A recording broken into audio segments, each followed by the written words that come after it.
Assalamualaikum warahmatullahi wabarakatuh. Perkenalkan, nama saya Sulfiana Nur Azizah, NRP 0517040063, Teknik Keselamatan dan Kesehatan Kerja, Politeknik Perkapalan Negeri Surabaya.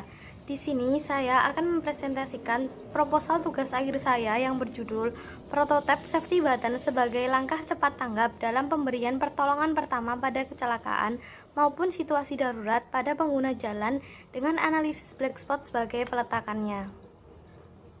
Pendahuluan, jumlah kecelakaan lalu lintas kendaraan bermotor di Indonesia pada tahun 2018 terjadi sebanyak 109.215 kasus kecelakaan, dengan korban meninggal sebanyak 29.472 jiwa. Tindak kriminalitas di jalan raya juga menjadi salah satu bahaya yang mengancam pengguna jalan. Kejahatan terhadap hak atau milik dengan penggunaan kekerasan adalah pencurian dengan kekerasan atau menggunakan senjata api dan senjata tajam. Di Indonesia, pada tahun 2018 tercatat sejumlah 8.423 kasus kecelakaan lalu lintas maupun tindak kriminalitas termasuk situasi darurat yang berarti membutuhkan penanganan segera. Salah satu pengaplikasian emergency panic button berbasis Android pada Rumah Sakit Santa Carolus Borromeus Belo, di mana aplikasi memudahkan pengguna bila terjadi keadaan emergency dilengkapi dengan fungsi GPS, di mana pihak rumah sakit dapat langsung menuju ke arah tempat tujuan dengan cepat. Alternatif pemecah masalah lainnya yaitu merancang sebuah alat pelayanan informasi publik untuk memudahkan masyarakat dalam mengatasi adanya tindak kejahatan, baik di lingkungan kerja ataupun sekitarnya, yang dirakit untuk mengirimkan pesan kepada Polres Kota Tangerang. Dalam penelitian tugas akhir ini, peneliti hendak membuat prototipe safety button yang efektif dengan mengidentifikasi black spot sebagai peletakannya. Safety button akan dilengkapi oleh CCTV yang terhubung pada polsek dan layanan kesehatan terdekat. Verifikasi pelapor akan diterapkan untuk menghindari pelapor palsu, serta dilengkapi speaker yang menyerukan akan pentingnya menaati rambu lalu lintas dan sosialisasi penggunaan safety button. Safety button. Desain safety button. Dalam penelitian ini, safety button berbentuk tiang balok seperti telepon umum di jalan raya pada zaman dahulu, dengan desain yang lebih minimalis, di mana dalam satu komponen safety button terdapat CCTV, alat verifikasi, dan mikrofon sebagai alat penghubung laporan korban kepada polsek terdekat dan layanan kesehatan terdekat. Pada tiang safety button ini juga dilengkapi dengan speaker yang menghimbau agar pengguna jalan tertib berlalu lintas dan mematuhi aturan. Selain itu, menghimbau warga agar tetap waspada terhadap kriminalitas di jalan. Speaker akan memberikan petunjuk penggunaan safety button. Berikut merupakan desain dari safety button. Pada bagian atas terdapat panel surya, dilengkapi CCTV bagian kanan dan kiri, serta speaker. Pada label terdapat petunjuk penggunaan safety button, terdapat mikrofon dan NFC sebagai alat verifikasi. Berikut merupakan layout ruang CCTV pada polsek dan layanan kesehatan. Ketika safety button berhasil memverifikasi pelapor, maka akan ada alarm yang berbunyi pada polsek maupun layanan kesehatan. Dengan begitu, polsek ataupun layanan kesehatan dapat memantau kejadian dan memberikan tanggapan terhadap kejadian tersebut. Nah, peletakan safety button. Safety button akan diletakkan di titik-titik rawan kecelakaan atau black spot maupun rawan kriminalitas.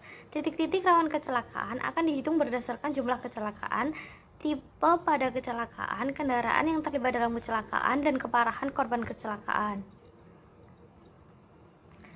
Analisis sistem. Analisis kerja sistem akan diamati untuk mengetahui alur kerja sistem sesuai dengan yang diharapkan. Sistem ini bekerja dengan dua kategori sebagai berikut. Pertama, pelapor membawa SIM atau KTP. Pada sistem ini, pelapor membawa SIM atau KTP sebagai alat verifikasi pelaporan. Hal ini guna menghindari pelapor palsu. Alur kerja sistem saat pelapor membawa SIM atau KTP seperti pada gambar flowchart 3.1.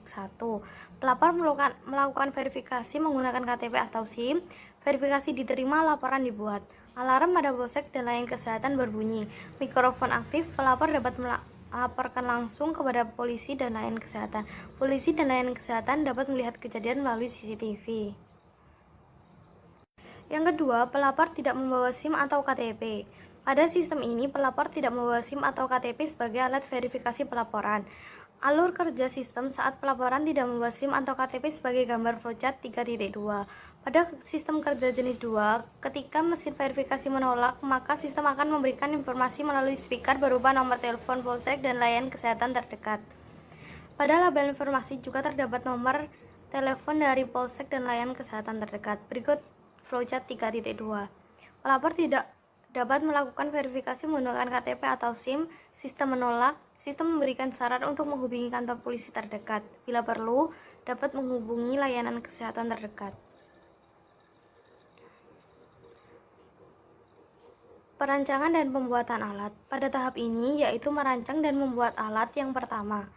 Yang pertama adalah pemrograman sistem pada alat kerja sesuai dengan alur kerja sistem. Setelah diprogram sesuai yang diinginkan, kemudian peletakan sensor NFC sesuai dengan alur kerja yang telah dibuat. Tahap kesimpulan dan saran. Setelah semua tahap penelitian dilakukan dan berhasil menjawab perumusan masalah yang telah disusun pada tahap identifikasi awal, peneliti akan mampu menarik kesimpulan dari penelitian yang telah dilakukan. Kesimpulan yang diberikan berupa ringkasan dari hasil akhir penelitian yang telah diperoleh. Selain itu, peneliti juga dapat memberikan saran-saran yang dapat segera diaplikasikan oleh perusahaan terkait untuk memperbaiki prototipe safety button, serta untuk menunjang dilakukannya penelitian serupa di masa akan mendatang. Tempat dan waktu penelitian. Penelitian ini bertempat di Jalan DRIR Haji Soekarno, Kota Surabaya.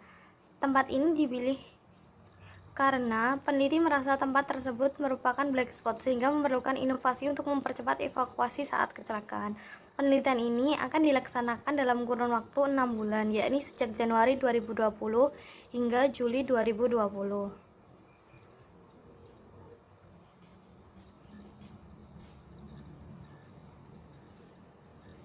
Sekian presentasi dari saya. Bila ada kurangnya, saya mohon maaf. Wabillahi taufiq wal hidayah. Wassalamualaikum warahmatullahi wabarakatuh.